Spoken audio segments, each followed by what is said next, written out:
मैं आपसे पूछना चाहती हूँ किताब के माध्यम से जो आपने कहा है, कांधार हाईजैक, कारगिल, ये जो माइलस्टोन्स हैं एक तरह से, जिन सिक्योरिटी इश्यूज का आप उल्लेख कर रहे हैं इस किताब में, ये बहुत इम्पॉर्टेंट है क्योंकि ये राजनीतिक बहस में बार बार आते हैं, संसदीय बहस में बार बार आते हैं। और आपने कहा, एक बार आपकी चर्चा हुई थी former defence minister mister Jaswant Singh, defence and external affairs minister, late mister Jaswant Singh, और उन्होंने कहा था कि ऐसा सरकार ने, गवर्नमेंट ऑफ इंडिया ने कभी कोई पैसे देकर लोगों को नहीं छुड़ाया था, लेकिन ये भी बताया था कि तालिबान के साथ कोई हमारी बातचीत नहीं थी, बहुत मुश्किल था जो IC-814 हाईजैक हो गया था उनके पैसेंजर्स को वहां से छुड़ाना। और आज तक वो जो आतंकवादियों को छोड़ा गया था, मसूद अजहर को छोड़ा गया था, वो अब तक राजनीतिक नोकझोंक का एक अहम हिस्सा है। मनीष जी, मैं आपसे पूछना चाहती हूँ, पहले तो आपकी बातचीत क्या हुई थी जसवंत सिंह जी से, बिहाइंड द सीन्स थोड़ा सा बता दें, क्योंकि लिखा आपने बहुत सटीक और थोड़ा सा है। और दूसरी बात जो मैं पूछना चाहती हूँ, क्या कोई और सरकार होती तो क्या करती? आपकी सरकार होती तो क्या करती?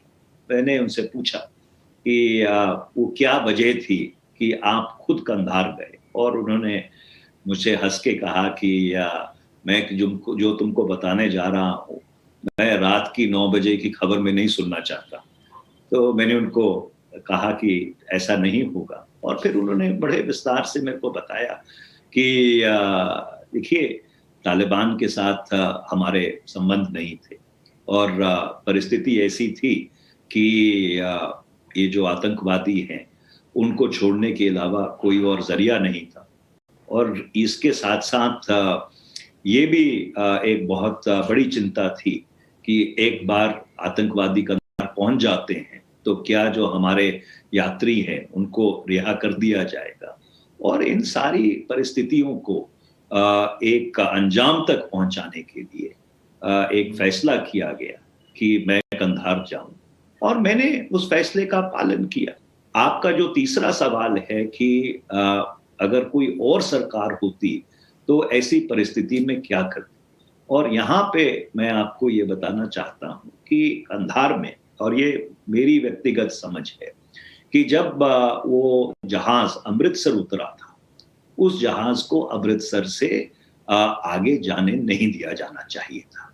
और अगर आप इतिहास में जाके देखिए, इतिहास में ऐसे कई वाक्य हुए हैं जहां पे भारत ने अपनी कूटनीति का उपयोग करते हुए, अपने इंटरनेशनल स्टेचर का उपयोग करते हुए जो अपहरणकर्ता हैं और पैसेंजर्स हैं उनको वापस लेके आया गया था। मेरे को याद है 1985 में इंडियन एयरलाइंस का हवाई जहाज हाईजैक हुआ था चंडीगढ़ से।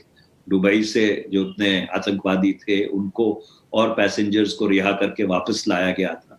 1983 में जब इसी तरह से चंडीगढ़ से हाईजैक करके हवाई जहाज लाहौर लेके गए थे, और उस समय श्रीमती इंदिरा गांधी ने बहुत ही कड़े शब्दों में प्रेसिडेंट जियाउल हक से ये कहा था कि यह बर्दाश्त नहीं होगा, और वो सारे यात्री वापस आ गए थे। मैं दो सिचुएशंस को कंपेयर करने की कोशिश नहीं कर रहा हूँ, पर सवाल ये है कि IC-814 को लेकर अगर कोई डिस्पैशनेट विश्लेषण होता तो हमारे पास कई ऐसे मौके थे कि हम उस जहाज को पहले दुबई, और पहले लाहौर, उसके बाद दुबई, और दुबई के बाद कंधार जाने से रोक सकते थे। नहीं हुआ, शायद अंदेशा था और एक यात्री को मारा गया था, ये भी सच्चाई है। और उस वक्त अंदेशा ये था कि और लोग हताहत हो सकते हैं। तो ये दुविधा तो हर सरकार के सामने रहेगी। मैं नहीं कह रही कि कोई इसमें गलती नहीं हुई, लेकिन पूरे ओवरऑल सिचुएशन को देखते हुए आपको लगता है कि ये मुद्दा ऐसा मुद्दा है जिस पर फुटबॉल खेला जाना चाहिए, राजनीतिक और तू मैं होनी चाहिए, क्योंकि इसमें बहुत से लोगों की जानों की का सवाल था। इन सब को सोचते हुए आप किस कंक्लूजन पर आते हैं कि ये राजनीतिक फुटबॉल का मुद्दा है?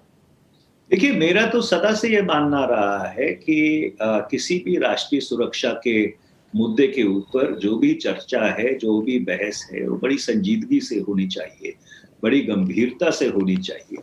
और क्योंकि हर सरकार सख्त और कठोर फैसले करती है और परिस्थितियों को देखते हुए वो फैसले किए जाते हैं। तो जब भी ऐसी किसी का विश्लेषण हो या कोई विश्लेषण करने की ज़रूरत हो, इसको एक बहुत ही गंभीरता से करने की ज़रूरत है। मेरा सदा ये मानना रहा है कि किसी भी राष्ट्रीय सुरक्षा से जुड़े मुद्दे को राजनीतिक फुटबॉल की तरह इस्तेमाल नहीं किया जाना चाहिए।